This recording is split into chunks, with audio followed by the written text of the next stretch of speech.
Hello beauties, it's Brittany. Welcome back to my channel today. I wanted to talk about yoga again because I'm obsessed with yoga lately. So what I wanted to talk about today was 5 of my yoga favorites, which are like items, things that you may have to purchase but aren't necessary for the practice of yoga.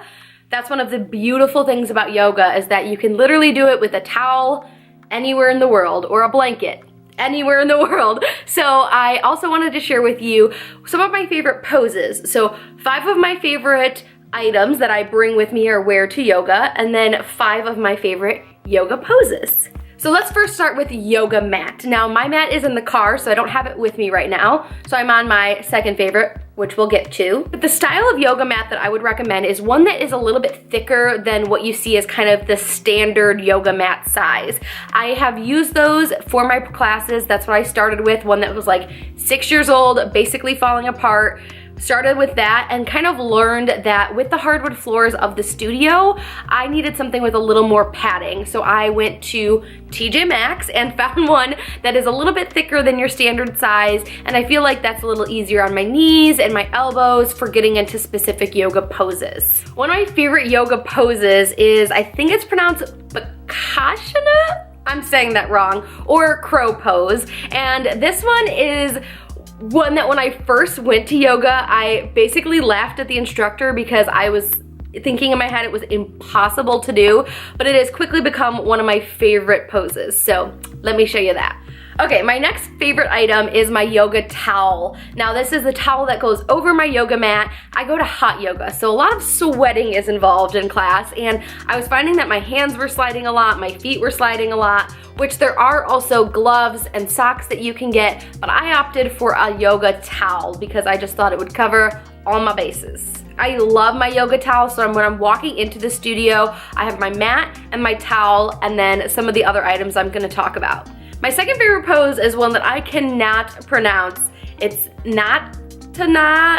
Janasana? Oh my god, I am butchering that. Or it is known as the dancer's pose, I believe. And this is one that I am definitely working towards. I am not perfect at it at all, but that is the beauty of yoga, is that you don't have to be perfect. It's all about self-improvement, self-expression, moving your body, feeling your body. So this is a pose I definitely want to improve over time, but I don't push myself to the point of it hurting. I just push myself to the point where I feel like I am improving my practice. And I love this pose, and I feel like when I am kind of finally able to settle into it properly, it will be something that I do on a daily basis because it just makes me feel like a ballerina.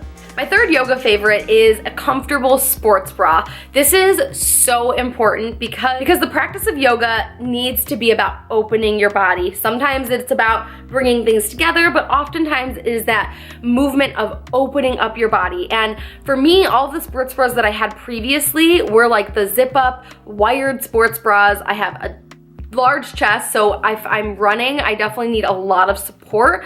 But when it comes to yoga, it's not like cardio. You're not jumping up and down, you're not running. So something that is comfortable, that doesn't have like an underwire, that doesn't dig into your shoulders, that allows you to just move freely without having to think about feeling crunched together, is super, super important. So I would definitely recommend getting something that is comfortable and allows for a lot of free movement and doesn't allow for a lot of like sucking in. Now, it was really hard not to mention this first because this is by far my favorite yoga pose. It is handstands and arm stands. I love arm stands and handstands, and I try to do it every single time I practice. One of the instructors at the studio I go to is a very big advocate of like getting upside down at least once in your day. She says seeing the world from a different perspective, or just, you know, turning your world upside down is a very fun way to experience life, and I try to do this every single day, and I definitely am improving as I, you know, try. Just like everything in life, the more you do it, the better you're gonna get at it. My fourth favorite is comfortable yoga pants or comfortable bottoms. The brands that I really love, that was really loud.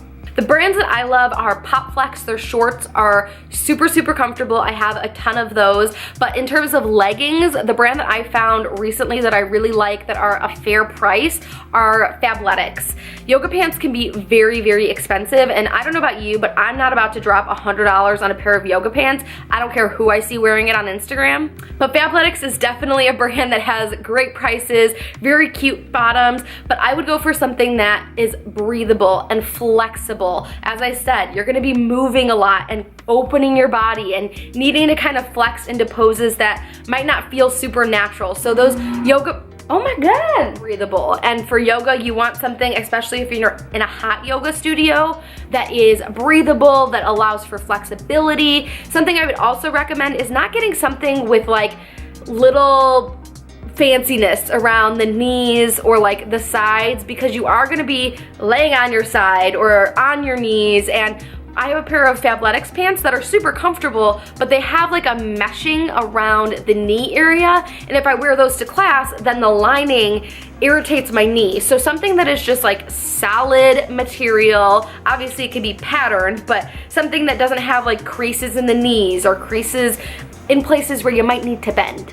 My fourth favorite pose in yoga is the back bend.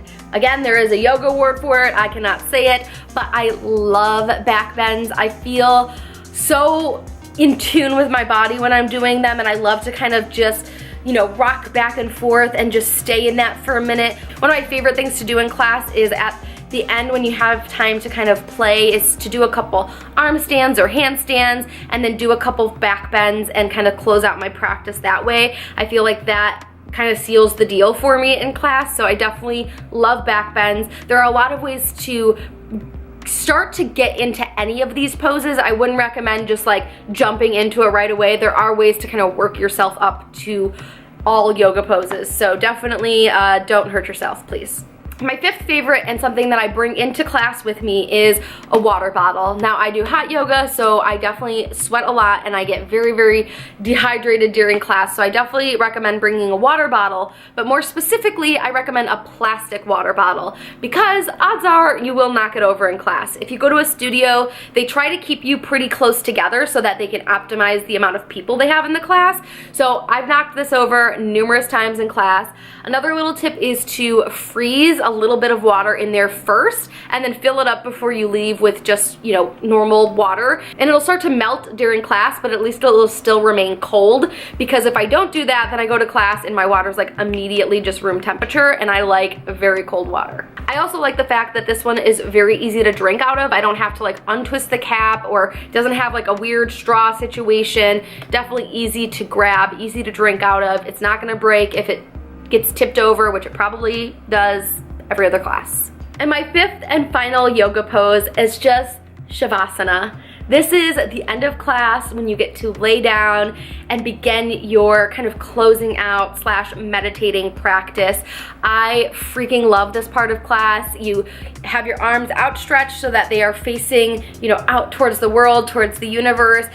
I love this pose, and I will do it just at home if I'm feeling stressed out. I have found myself going to this positioning of just being grounded into the earth with my arms outstretched to the universe and just focusing on my breath. I love this pose. Well, I hope this video was helpful and gave you some little tips and tricks if you are interested in starting yoga. I've been getting some comments lately that are kind of asking me how to start, and really it's just starting. Search on YouTube. Some of my favorite people to watch are Blogilates. The Tone It Up girls are fantastic. Adrienne Does Yoga is unbelievable. She is very, very serene and has become a very peaceful place for me to go. But if you have a studio near you and you're interested in, you know, starting to learn from an instructor, just start. Just go. A lot of studios offer, you know, a discounted rate for the first time, or my gym near me offers 3 weeks for $5, and that's what got me started. So just do some research on your park district or the studio near you or the gym near you and just get started. And with that, happy yoga, and I will see you in my next video. Bye guys.